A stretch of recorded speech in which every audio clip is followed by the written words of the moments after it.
Good morning, good morning, good morning. Yes, let's wake up. Everybody shake off that sleep. Let's go. Happy to be here this morning talking to each and every person. You are here live with Coach Skills Finance Training.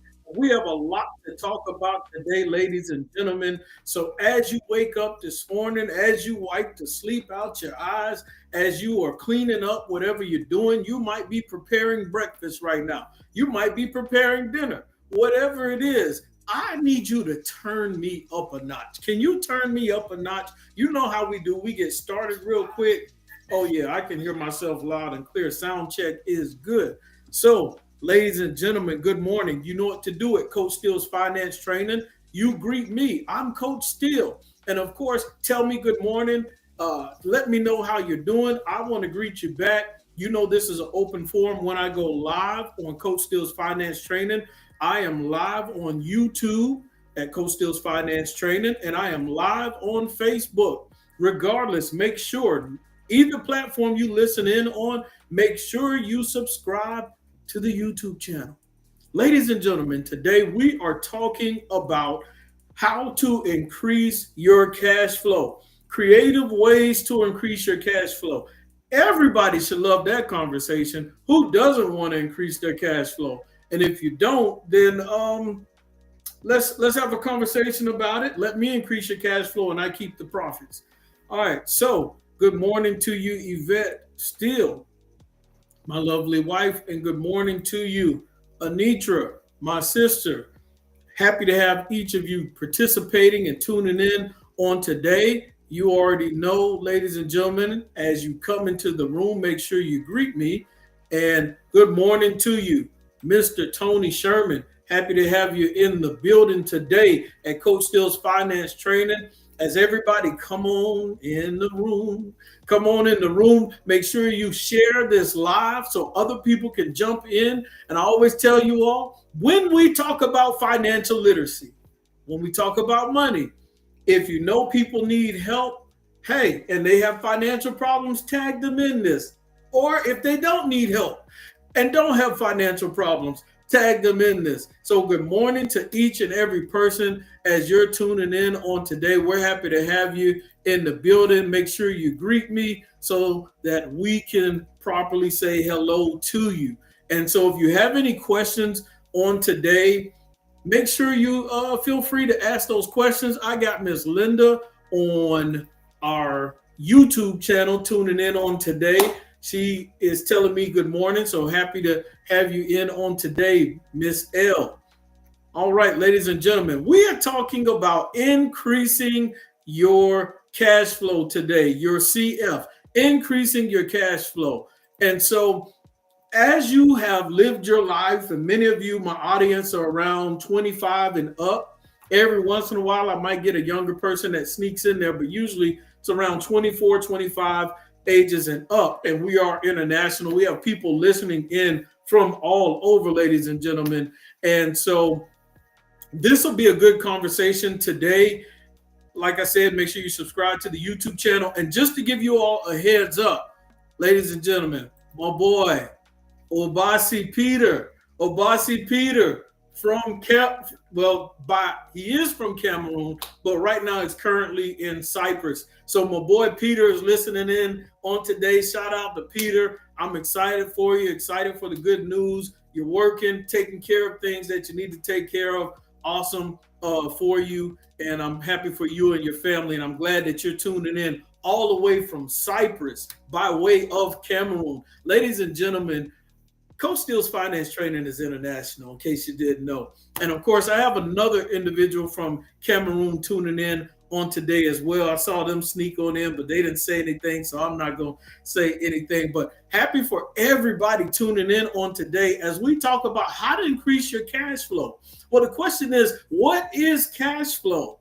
Yes, I have an international audience, Anitra. What is cash flow? Yo, right in the chat section right now, can you tell me what cash flow is? Can anyone really define in their own words what cash flow is to them? So in the comment section, let's be interactive on today. I'm excited to talk about this. I like increasing my cash flow. Does anybody else like increasing their cash flow? So what is cash flow? Before we dive into how to increase it, different ways, strategies, techniques. Good morning to you, Wasi. Good morning. I see you tuning in on today as well. What is cash flow? That's the first question. What is cash flow? Does anyone know what CF is, cash flow? I'm waiting on your response.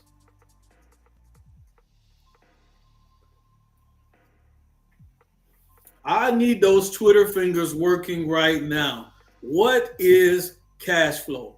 We want to increase cash flow, but we got to know what it is. Is cash flow your income you make every month? Is cash flow how much you make for the year? When we say cash flow, what are we talking about?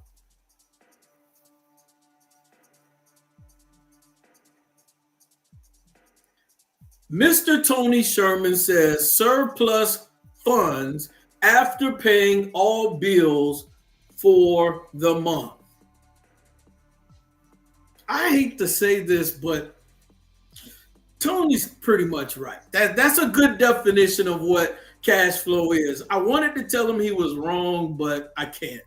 Surplus funds after paying all the bills. Sometimes just looking at a word, sometimes you'll find a simple definition just from the word. Good morning, Mickey David. Happy to have you tuning in and happy to be of service to be able to help you out with Coach Steele's finance training and pointing you in the direction for some of the services you needed. So shout out to you, Mickey. And so when we look at the definition of surplus funds after paying all bills and expenses for the month, when we look at the word cash flow, we see cash.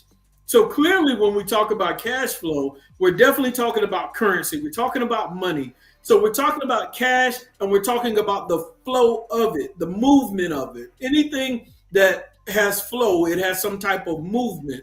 It should be able to move. So when we look at cash flow, bills and expenses stop the flow of our money from us to somewhere else.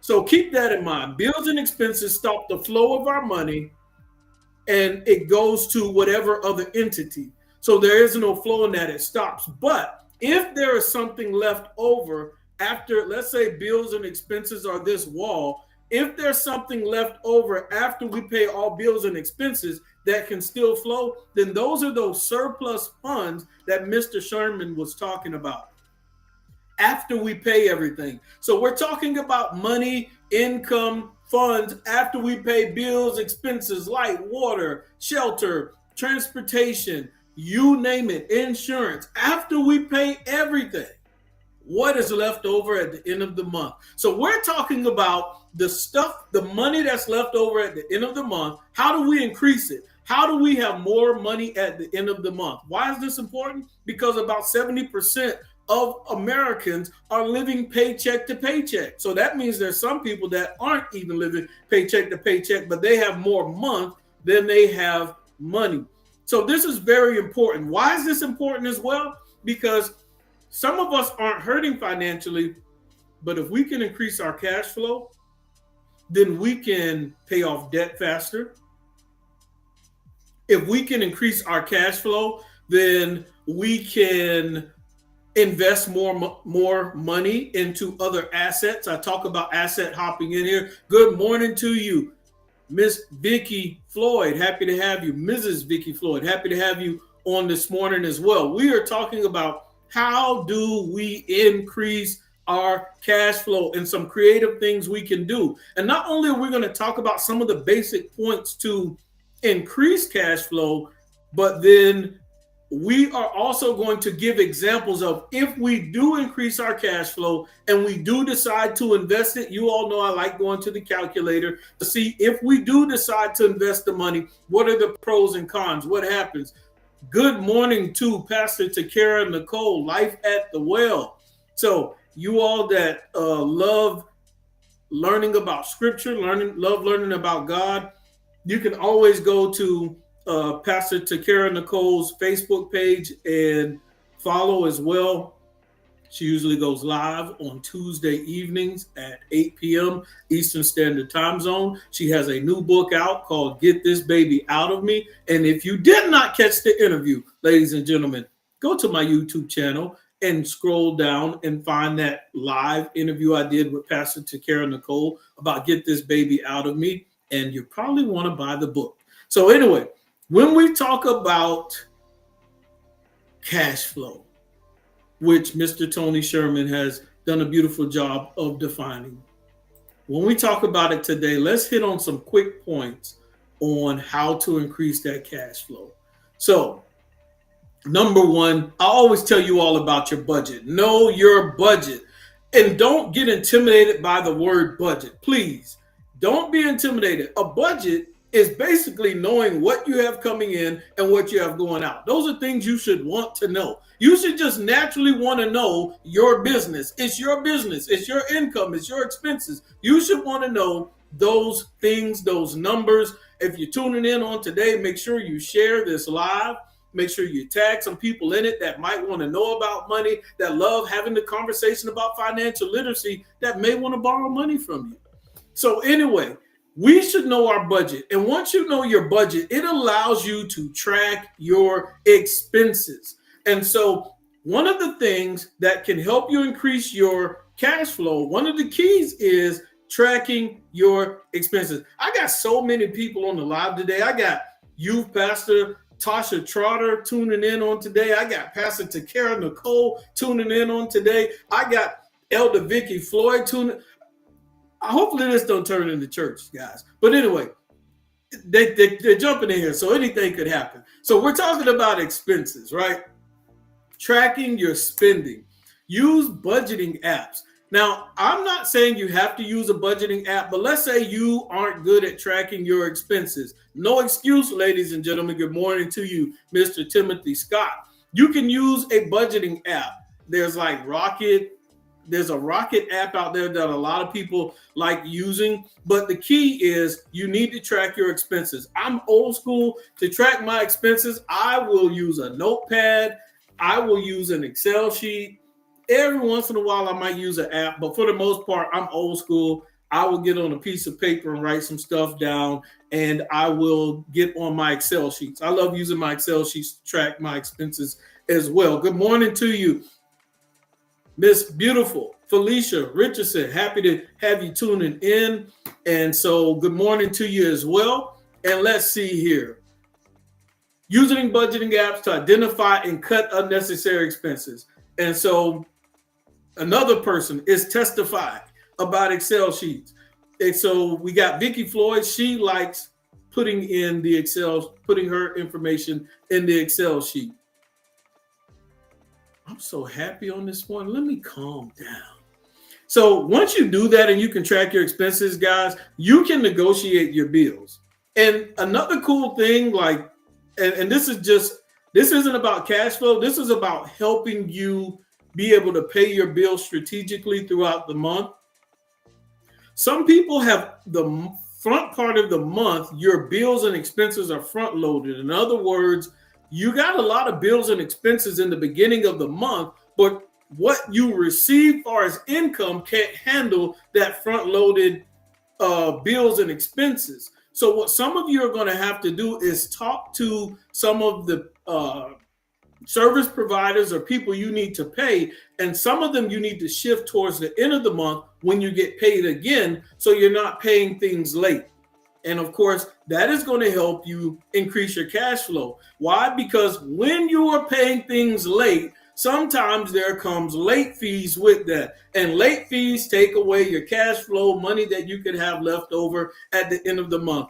And I know some of you are probably thinking, well, it's just $20. It's just $13.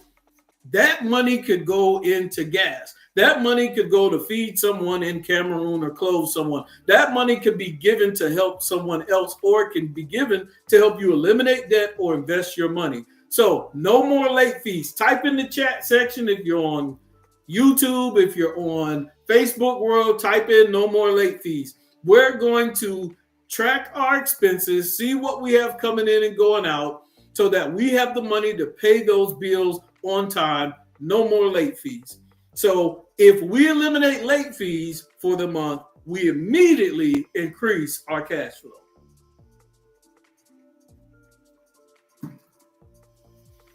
I remember I would not do well with keeping up with how much money I had in my account. And I would swipe my debit card. I remember a few times, I won't say a whole lot, but a few times.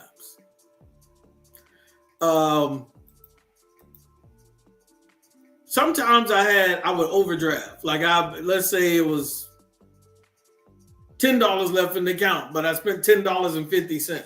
The banks don't care if you went 50 cents over, if you went 1 cent over. I don't know what it is now because I haven't done it in a long time, but they would charge me like $30 or $33 late fee. Anybody know what the overdraft fee is now? Anybody recently did an overdraft? I haven't done it in years, but it used to be like $30 to $33. And they would get me, if it was pennies, they would get me. I would be so upset because I needed that $30 or whatever it used to be.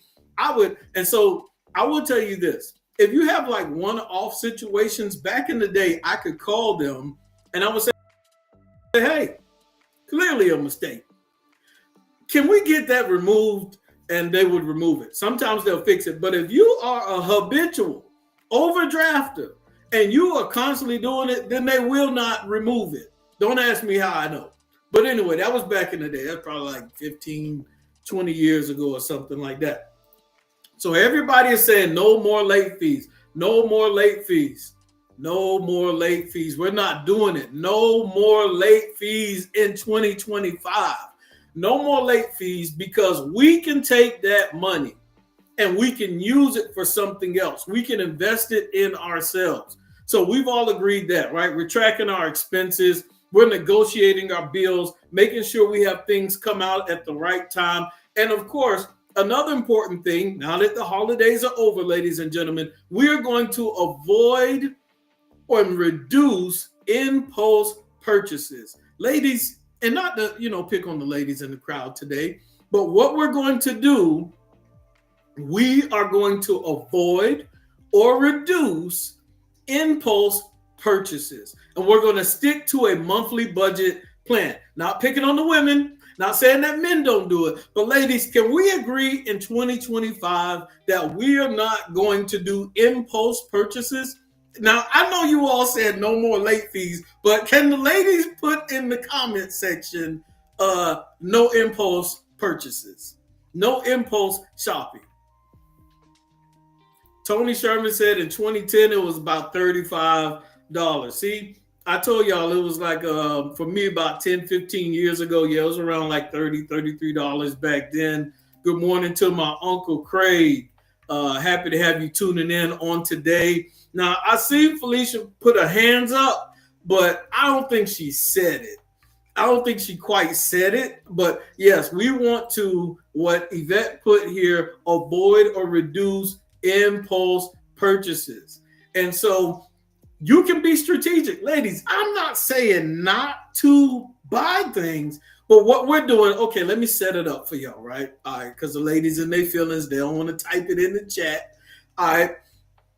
It's not that you're not going to purchase things in 2025, but you're going to be strategic about how you purchase them. So we're still going to buy some things, but we're going to be strategic. It's going to be planned. It's not going to be impulsive. See, now y'all happy because you still get to buy, right? All right. So Mrs. Wright, Mrs. White said no impulse shopping. Felicia, she has committed no impulse shopping. Lord Jesus, help me. Vicky Floyd said it's too easy. No impulse spending.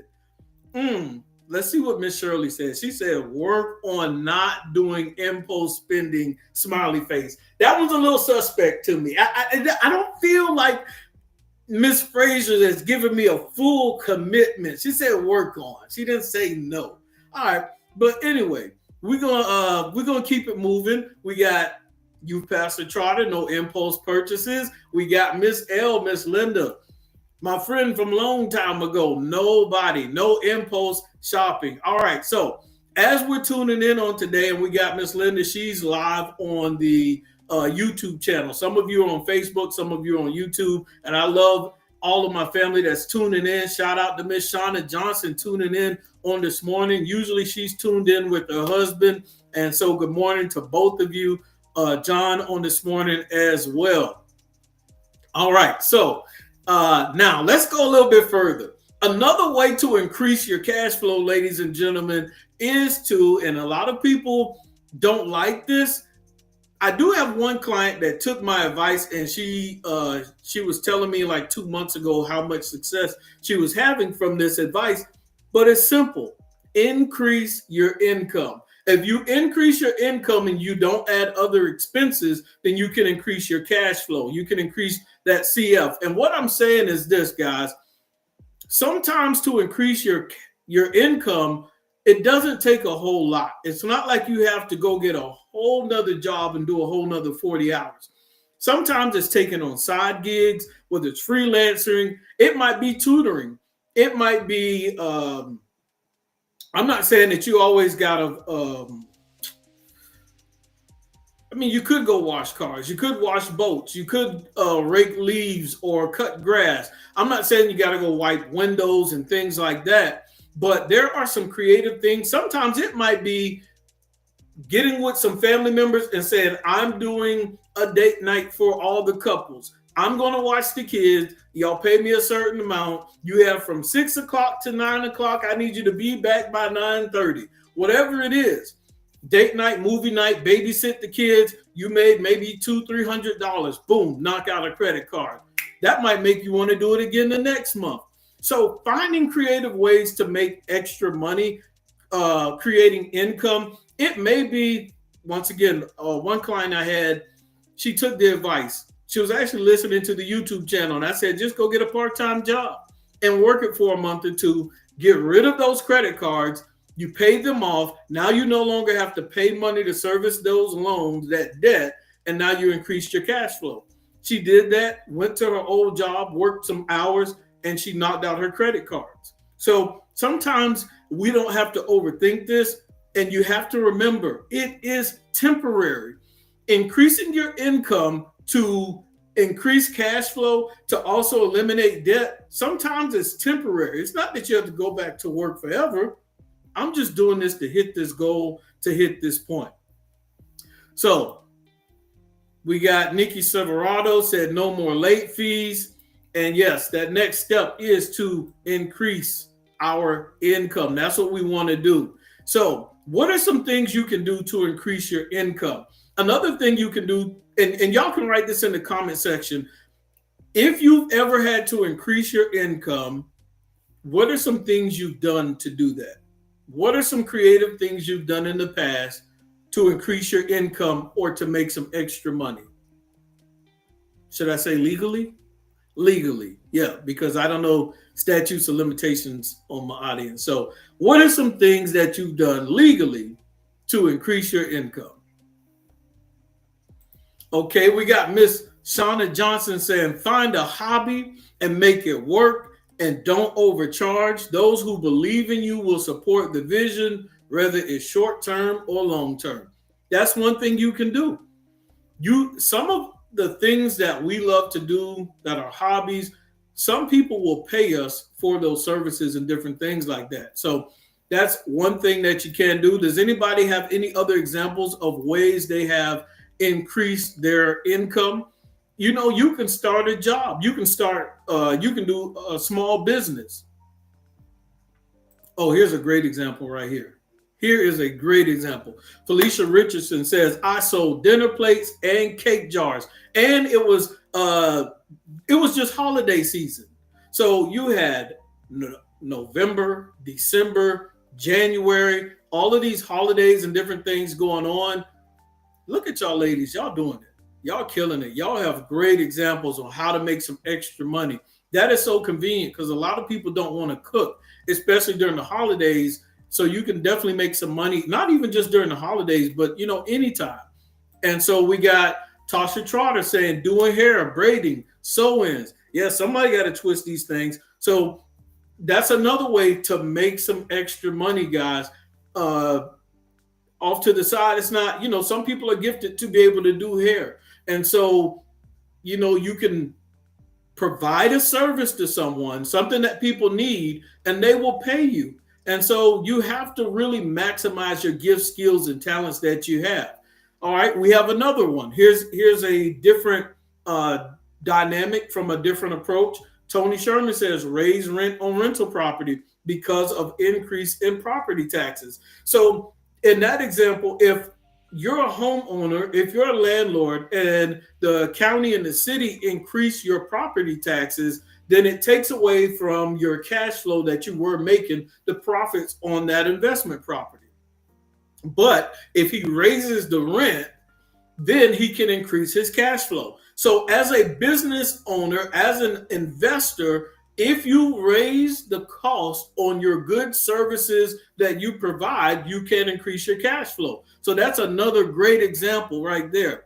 Shauna Johnson puts making t-shirts, but expand it to just about anything.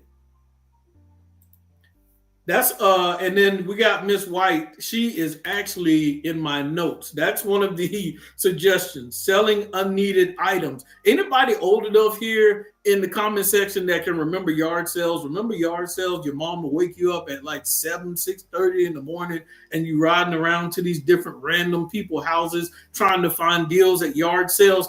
Selling unneeded items. Shirley Fraser says embroidery. I know one lady, she makes these big blankets for people, or quilts. I'm not sure what they're called. So there's different ways to make money on the side. But if you do start a business and you're doing this, keep up and track everything that you're doing so that you can also have some write-offs. It is tax season, ladies and gentlemen. And if I didn't mention it earlier, next Saturday, I'm going to have a young man named Trey Harris. He's going to come on and talk about taxes and his business. It is Southeast Tax Specialist Trey Harris. He's going to come on and talk to us about taxes. So I'm excited about next week. So make sure you're tuned in next week as well. All right. So Nitra is saying, yes, she still loves those yard sales. All right, so we know we got to increase our income, right, guys? And so some people put unused items on yard sales. Some people use technology now for those unused items. Where can you put them? eBay, Craigslist, Facebook Marketplace. Facebook Marketplace is, a place where people have made a lot of money selling those unused items. And so find a way to get rid of that stuff you no longer need. It helps you. You clear up more space in your garage or in your house, and you made some money in the process as well. Today on Coach Steele's Finance Training, we are talking about how to increase cash flow. And so we've named a few points on how to increase cash flow on today. Make sure you are subscribed to my YouTube channel, Coach Steele's Finance Training, and also make sure you are sharing this live for other people to tune in. And so whether you're getting dressed this morning, whether you're cooking, whether you're cleaning, I just need you to turn me up so that we can continue to talk about how to increase your CF, how to increase your cash flow. Now, here's another way to increase your cash flow. If you do have debt, you need to optimize your debt payments. In other words, you can be creative with what you're doing to service those debts. Now, when we talk about yard sales, Anitra said, I can find a bargain on furniture, repaint it, repurpose it, and resell it for more using the yard sale to increase cash flow. That's impressive. I like that. I like that a lot. So when we want to optimize our debt payments, that's another way to increase your cash flow. Optimize your debt payments. Some people will consolidate debt. Some people will prioritize paying off debts a certain way to increase their cash flow to be able to pay the debt off faster. And in my videos on my YouTube channel, I talk about the avalanche method. There's videos about the snowball method. And then there's a great video about accelerated banking using the HELOC strategy. Now, if you have a mortgage and you want to pay it off at an accelerated rate, and your debt, consumer debt, car loans, student loans, personal loans, credit cards, the fastest way and the most using accelerated banking, using the HELOC strategy. So if you do have a mortgage and you are interested in paying off your mortgage and being debt free and getting rid of that consumer debt as well, hit me up and I can definitely give you some information about that. But of course, we will do an evaluation to make sure that it works for you first before you move forward with that. So make sure you remember that, whether you shoot me an email. If you need my email address, right down there in the ticker, CoachSteeleFinance@gmail.com, CoachSteeleFinance@gmail.com. So optimizing your debts. Thank you, Yvette. I appreciate it. Optimizing your debt payments using different strategies. Some people, I always tell you, it's worth a try. Some of you have credit cards, and the credit card interest rates are at like 20%, 18%, 26%. There is nothing wrong with calling your credit card company. Sometimes it works. They can only say yes or no. This is what I want you to try. If you have a credit card and it has interest on it, call the credit card company and ask them, hey, I'm having a difficult time. Can you please lower my interest rate down to 0? Sometimes they say yes. Sometimes they may only lower it a few percent, maybe 3 or 5%. Either way, if they lower it, it will increase your cash flow and allow you to pay it off faster. So those are some creative ways you can optimize your debt payment. Most importantly, like I said, if you have a mortgage, then reach out to me and we'll talk about strategies to be debt free at an accelerated rate. It works. I've used it myself, took a 30-year mortgage and paid it off in 3 years and 7 months. And I've seen people do it even faster. But on average, most people finish in about 5 to 7 years. All right. So we talked about that. Another way to increase your cash flow, and I like this subject next, is build you some passive income. Build passive income. How can we build passive income? Before we talk about how we can build passive income, someone tell me, what is passive income? What is passive income to you? Someone tell me their definition of passive income.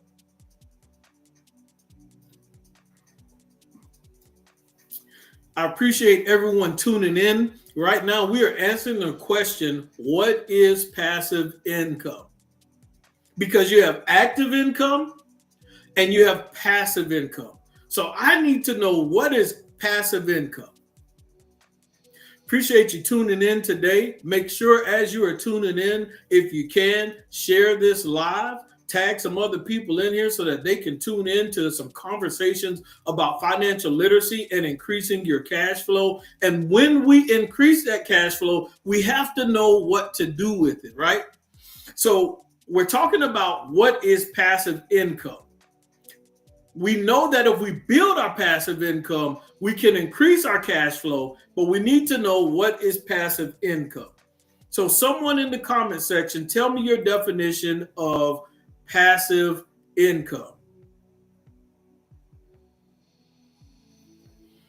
And so when we find out and understand what passive income is, when we increase our cash flow, I want to quickly go to the investor chart and see what we can do with that income, with that extra money, and how it benefits us long term.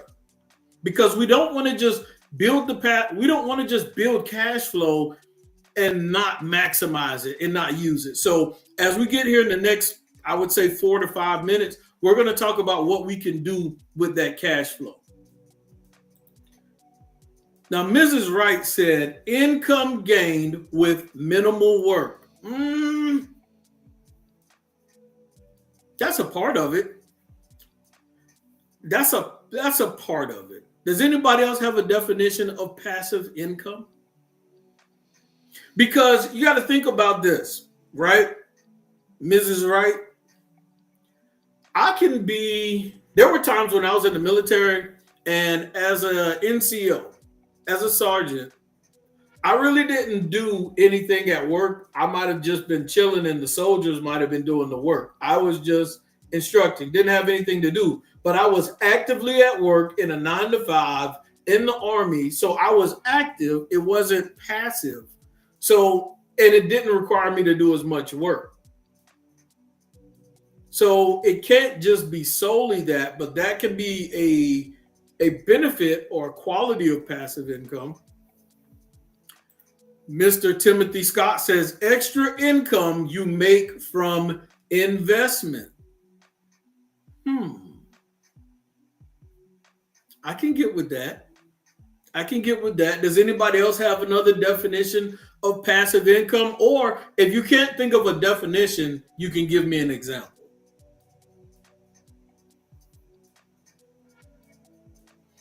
All right, let's see what we have here.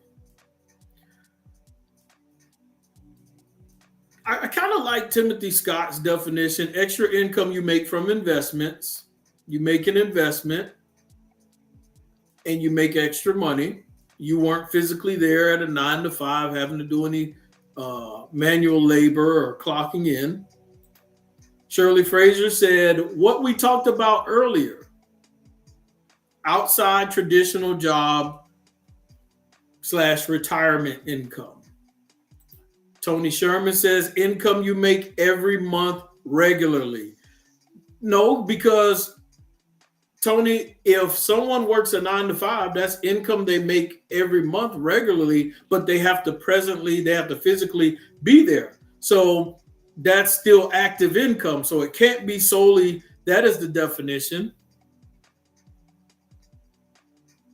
What is passive income? And what are some examples of passive income? Tasha Trotter says income outside of your main income source. Kind of. Because your 9 to 5 can be your main income source, but then you might have a part-time job that's not your main source. But if you have to be physically present for that part-time job, it's still active income and not passive. Income that is not part of my living expenses? No, it can't just be income that's not part of your living expenses, because if you have income that you don't have to use on your living expenses, that's just extra cash flow you have left over at the end of the month. So what is passive income? All right, so Miss Wright gives us an example. If you have an ATM machine and people come and use it and you make a profit off of it because people are using your ATM machine, then that's passive income. You physically didn't have to be there. You're making money off of this investment of this ATM machine you put on the block or you put inside a grocery store or a gas station. So that's a great example of passive income. I physically didn't have to be there. I made an investment in this asset, and this asset is cash producing. So that's a great example right there. We got Mr. Timothy Scott says, is car rental or rental property? So here's another example. I have an asset. I have a vehicle that I rent out. I have a house that I rent out. And because of that, I make passive income from renting out those properties. And let's say with that rental property, I have property management in place. So I don't have to do anything but maybe check an email on the when the money came in, and if potentially the property management says, hey, Mr. Steele, we need to make a repair here. Do you approve? And I hit, yes, I approve. So rental, money that you make from investment properties, that is passive income. Or from, let's say you got a car on Turo. So those are some great examples right there. Shirley put extra money outside the job. Income made by doing physically nothing. Income made by doing physically nothing. There are some people in administrative positions that they don't physically do anything, but they still make decisions and they're presently at work. So it can't just be that either. So we have revenue made from a created system that doesn't require your physical presence. And so that's very, very close as well. So we have to understand what passive income is and the benefits of passive income. You have money that comes in that doesn't require your physical presence. That can be seen as passive income. Another way you can make passive income, because we're talking about how do we increase this CF, this cash flow, right? So building passive income, whether you invest in dividend stocks, there are some stocks that you can invest in, ladies and gentlemen, and they will pay you. So you can create passive income by investing in certain stocks, certain ETFs that yield you a profit, and you can increase your cash. You can increase your cash flow by investing in stocks, by investing in real estate, by investing in businesses. Some of you have named businesses that you can use, side jobs that you can do. Some of those side jobs won't be passive income, but you can still increase your cash flow. But another way to increase cash flow is through passive income investments, investing in assets that are cash producing that don't require your physical presence to be there. And so when we do that, guys, what we want to do, Shauna asked y'all to drop some stock names. What are some stocks that produce dividend stocks? Okay, let's see. What are some stocks? What are some different companies that produce dividends? That's a good question. Good, can't find the word. That's a good idea. All right, let's see here. I'm going to do it. Let's see if I can do it strategically. All right, let me help you out here. I'm going to share my screen. And I'm going to give you the answers, but I'm not going to give you the answers. All right, let me see what you all can see on your end.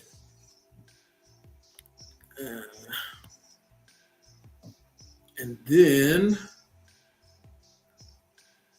I'm going to go deeper. Now, if you look on the screen and it's actually a little small, I'm going to see if I can increase it. On my YouTube channel, Coach Steele's Finance Training, there is a YouTube video that talks about dividend stocks and how you can take the dividends, the money, the profit that you make from those dividends and reinvest them. And when you reinvest the dividends, it allows you to make even more money. And on that YouTube channel, guys, it has different dividend stocks that you can invest in. And I don't know if I made it large enough for you to actually be able to see some of them. No, I don't think I did. But they are on there. So go to my YouTube channel and you'll be able to see different dividend stocks on there. So, and you'll get to see one of the dividend stock portfolios that I have, and that'll be able to help you out as well. So hopefully that answers your question on some of the dividend stocks. I would go deeper and give you some more names, but like I'll give a quick one. Johnson & Johnson. Someone in the comment section, type in Johnson & Johnson. It's a stock that gives you dividends. I think you all were able to see Verizon on there. That was another one.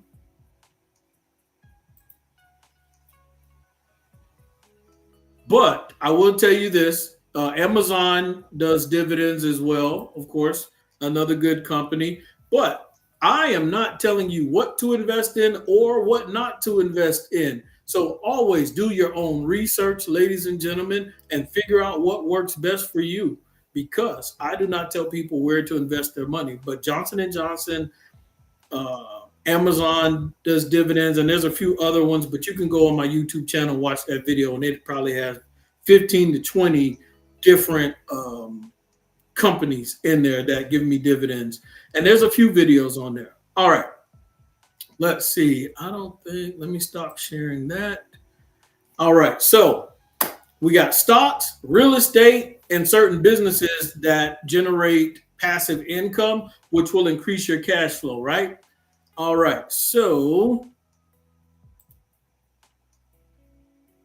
let's go a little bit further. And the reason why I'm telling you this is because it's important to diversify your portfolio.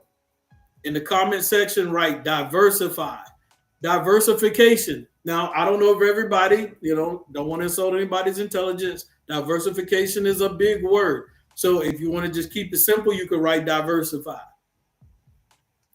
So you pick which one you want to do. Take a chance. Either way, I'm going to post it. Whatever you type in is going up. So make sure you spell check. So make sure. Good morning, May Butler. Good morning to you. I appreciate you tuning in. So make sure you diversify your income sources, diversify where you invest. You want to have a good variety and different sources of income. Okay, Shauna Johnson jumped out there. Let's see if she's right. Y'all let me know if she spelled diversification right. I think she probably, wait, is that right? Diversification. Anyway, I'm going to leave it alone. Y'all let me know if she spelled it right. If she did, then it's probably because she went, I don't know, look a little suspect. But if she did, it's probably because she went to Google and copy and paste it. But that's neither here nor there. So we want to diversify our income. Now let's go to, okay, they said you're right. And Mr. Scott, he spelled it the same way too. So I think you're right. So everybody want to go with the complicated one. Anybody want to keep it simple and just write diversify? We want to diversify our portfolio. We want to be creative. So even when you look at my dividend stock portfolio on my YouTube channel, Coach Steele's Finance Training, you're going to see that I have certain stocks that are like in the medical field, medical. I have some that are like in real estate. There's actually a company, it's called Simon's Property Group. It's a real estate stock, and it's on there as well in my portfolio. But it's called Simon's Property Group, and they give investments as well. And that company is doing well, made me some good money. And so it might be because of the name. But anyway, so just keep that in mind that you want to be diversified. So no matter what season, no matter what's going on, ladies and gentlemen, you can make your money through any season. There's some people during the pandemic that they struggled to make money. And during that same time, people made a lot of money. And it's because you have to be able to diversify and be able to adjust no matter what's going on. And so we have Anitra who decided to spell both of them. She wanted to be fancy. Okay. But anyway, now, as we go further, let's see if I can share my screen. All right. So guys, pay attention. We increased our cash flow, right? We're doing these things. We made our money. You may end up having a lump sum of money, or you may have extra money every month. So what do we do with it, right? And let's see if we can do this in the next 5 minutes, because I have somewhere to be. So let's say we increase our cash flow, and let me share my screen. You all know I like going to investor.gov to see how this money works, how we can maximize our money. And also, when you use this calculator, it kind of helps you with understanding how to maximize your money and what the results are going to be, because you can take actions, right? We can take actions. We can do certain things unknowingly. But like I've told you all before in other videos that I have, there's something called opportunity cost. If you blind yourself to the subject of opportunity cost, then you're literally robbing yourself. And so we always want to keep that in mind. No matter what you do with money, you have to entertain the subject of opportunity cost. Are you willing to lose money because you didn't do some extra research, or you didn't do some due diligence, or move money in the proper place? So in this example, I'm going to show you, we'll keep it simple. We'll start off simple. Let's say you have $5,000 in your savings account. You have $5,000 in your savings account. And now that you increased your cash flow, yeah, this is good. I like this example. Now that you increased your cash flow, all right, let me go here. We got $5,000 in the savings. We can now put an extra $100 a month, monthly contribution. We can put an extra $100 a month in our savings account to build that emergency fund. For how long would you do it? Let's say you do that for 10 years, right? The interest rate on that regular savings account might be less than 1%. We already know that. Regular savings account, less than 1%. What will happen after 10 years of adding an extra $100 because you had that cash flow? Well, we'll hit calculate and find out. Calculate and find out. So in 10 years, now you have $18,077.77. But if you were to put that money in, let's say, a high yield interest savings account, that's making at least 4% interest. So we already know if we continue to put our money in a regular savings account, just extra money we have sitting off to the side, we're going to make $18,077 in 10 years. But if we put it in a high yield interest savings account, we made an extra $3,000 plus just by putting the money in a savings account that makes more interest.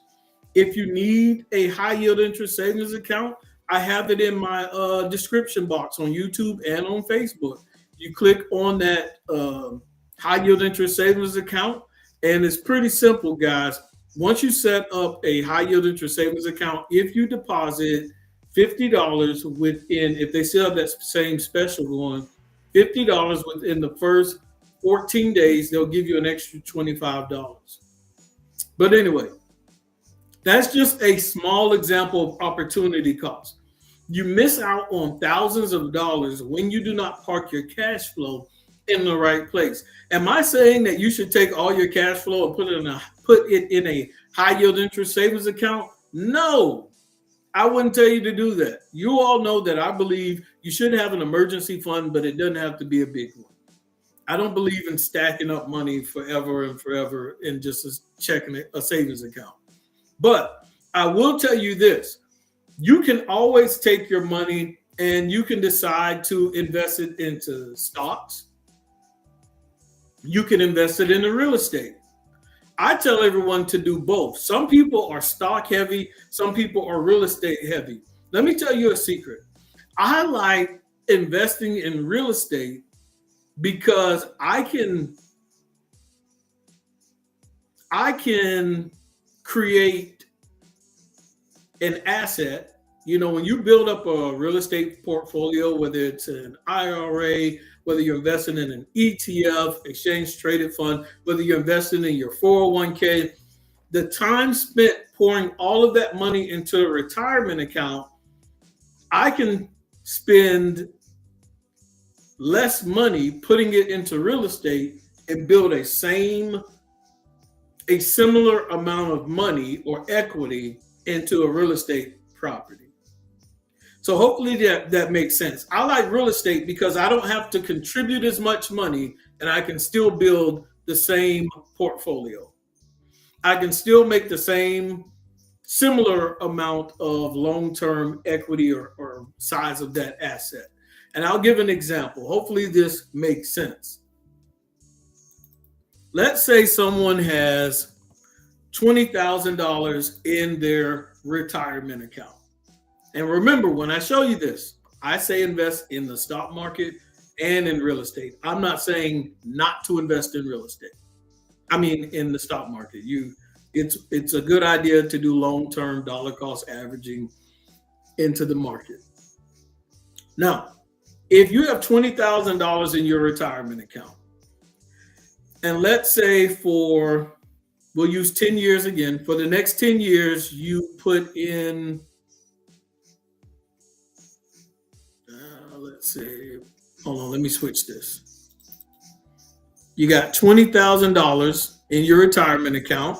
You increased your cash flow. You did the work today that we talked about, and you increased your cash flow, let's say, to $200 a month. You take that extra $200 and you start contributing it, monthly contribution, every month to that retirement account. Length of time, let's say you did that for 10 years. If you did that for 10 years, and if you watch any other videos, we always go by estimated interest rate, 10%. If it's by 10%, 10 years, $200 a month, you started off with $20,000 as the balance in that retirement account. This is if someone invested in their retirement account, their extra cash flow. We know in 10 years, that $20,000 is now $90,124.67. So we know that it increased, right? We know they started with 20,000, but they did $200 every month for 10 years. So this is where I need your help with the math. We started with 20,000 and now it's $90,124.67. If I contributed $200 every month for 10 years, then how much money did I contribute to this $90,124.67? I started off, I contributed $20,000. Also, I did $200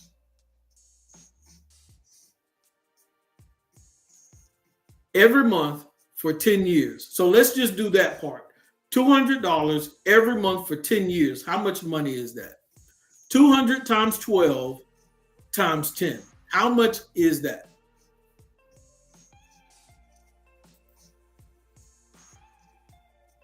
Asking some complicated math questions. Let's see if anybody can do the math on that. My initial amount was 20,000. We know that. It grew to $90,124.67. But to get to that $90,124.67, investing into the stock market, I had to also contribute $200 a month for 10 years.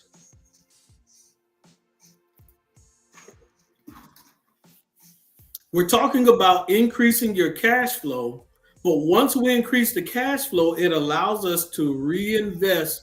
It allows us to invest that money into assets for it to grow even more.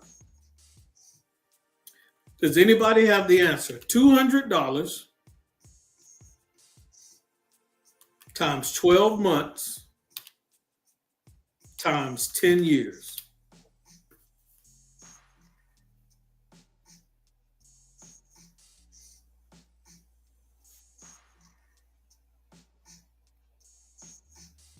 How much is that you had to invest with that 200? Yes, Mr. Tony Sherman is correct. So out of that $90,124.67, for those next 10 years, you had to use about $24,000 of your money. Now, here's where it gets interesting, because eventually, after you invest into a retirement account, IRA, 401k, TSP, you name it, once you hit a certain age, 59 and a half, or whatever age you decide to start drawing from it, you can now start drawing a certain amount of money from it. But it has to be for however many years you're investing in it, right? Now, this is why I say I like real estate, guys. Because when we look at this example right here, it took 10 years to get that 90,000, and you had to contribute another 24,000 into it to get to that value. I've had real estate where I've invested $20,000 into a property, and probably less than 6 or 7 years, it has increased to over $100,000 plus in value. So I didn't even have to wait 10 years. And also, while someone would normally wait 10, 15, 20 years at a certain age to start finally receiving monthly distributions from that investment, when I made that initial $20,000 investment into that real estate property, the tenants start paying me as soon as they move in. So I'm making money every month that day all the way to 59 and a half and past that age. And it doesn't deplete. Usually retirement accounts have the potential to deplete in value over a period of time from pulling the money out. So with real estate, it increased to over $100,000 in value in less than 10 years. And I didn't have to put another 24,000 into it. I put the initial 20,000 deposit down. The tenant helps me service and pay the loan every month. So I didn't have to contribute another 24,000 to get to 90,124 and 67 cents. So listen to what I'm saying. I'm not saying not to invest in the stock market. What I'm saying is do both. Let compound interest work for you in the stock market, but also understand the power of real estate, that it requires less of your money with the same amount of potential growth, but you get to enjoy the money now and not later. Or you can do something that I like to do. Take the real estate investment money and use it into the stock market. Because some of us want to prepare for retirement, right? Some of us don't have enough cash flow, enough money to prepare for retirement. But if we increase our cash flow, we take that money and put it into real estate, we grow our real estate portfolio and equity, and we can take the real estate money and throw it in the stock market. And now we have multiple assets working for us over a period of time, creating passive income, creating more cash flow for us. Does it make sense? If it makes sense, type "it makes sense" in the comment section. If it makes sense, type "it makes sense" in the comment section. Ladies and gentlemen, we are coming very close. It is 10:02. I usually only like going about an hour, and I have a few minutes over that. So I'm going to stop right here. I think we made a lot of progress on today, talking about some complicated things and simplifying it. That's what we do here at Coach Steele's Finance Training. I had an awesome time with you all on today, talking about how to increase that cash flow, creative things that we can do to increase our cash flow. Great conversation on the day. Got a little more complicated towards the end, not too complicated, but just breaking some things down for you so that you can understand the end game. We're going to increase the cash flow, and then we need to have a plan on what to do with it. And so diversifying, like I said, having multiple strategies on what to do with it and taking the best approach, the best strategy that works for you. Some of you might take that extra cash flow. You might not invest it in real estate. You might decide to invest it in your business. Some of you talked about making t-shirts. You may not like real estate. You may not understand the stock market. You may say, I'm going to take that and reinvest it back into my business, into me. I believe in the t-shirts. I believe in these designs. I believe in these candles. I believe in whatever it is that entrepreneurship is. Shirley Fraser mentioned something earlier. I forgot what she said, but whatever that investment, embroidery, I believe in that embroidery. Whatever it is, you reinvest that money in the assets, in the business that makes sense for you. Okay, I was worried. I didn't know if I was out there by myself going too far. And so we got Anitra saying it makes sense. So that's good. I didn't go too far. We got Tony Sherman says, great teaching, sir. We got Tim Scott saying thanks. We got Miss Wright saying makes sense. And we got Mickey David saying it makes sense. Appreciate you all for tuning in on today on Coach Steele's Finance Training. If you haven't already, make sure you go subscribe to the YouTube channel. It's growing. It's blowing up. And so we are making great strides there. When we get to 500 subscribers, I'm going to give away some more money. Make sure you share it with other people. Even this live, make sure you share it with other people. Shirley Fraser says it makes sense. Next week, I'm excited. We got Mr. Trey Harris coming on to talk about taxes. It's tax season, and he is from Southeast Tax Specialist. So he's going to come over here and tell us a little of his story about his business and what he's doing. And hopefully he can help us out with some tax information next week. I would definitely want a professional to be here to talk about taxes and not me, someone who's licensed, certified to give us some great advice. Once again, appreciate you all for tuning in. And until next Saturday, 9 a.m., Eastern Standard Time Zone. Coach still